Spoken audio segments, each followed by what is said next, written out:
Kementerian Pertahanan Rusia merilis rekaman aksi Su-25 Rusia saat melancarkan serangan ke posisi militer Ukraina. Rekamannya diunggah di Telegram resmi Kemhan Rusia pada Senin 24 April 2023. Dalam keterangan unggahan disebutkan awak pesawat serang Su-25 Angkatan Udara Rusia melancarkan serangan udara ke objek angkatan bersenjata Ukraina. Peluncuran rudal dilakukan berpasangan dari ketinggian rendah. Setelah menggunakan senjata penerbangan, pilot melepaskan perangkap panas, melakukan manuver dan kembali ke lapangan terbang. Sebagai hasil dari serangan mendadak tersebut, posisi lapangan berbenteng yang disamarkan dan kendaraan lapis baja angkatan bersenjata Ukraina dihancurkan.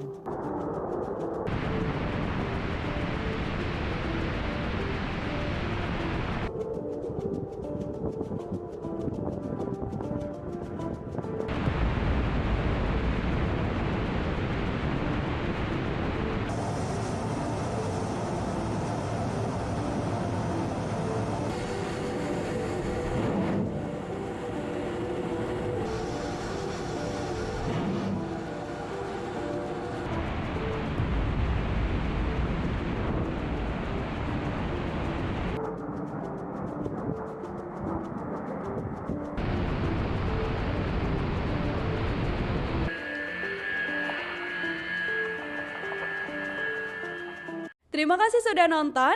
Jangan lupa like, subscribe, dan share ya.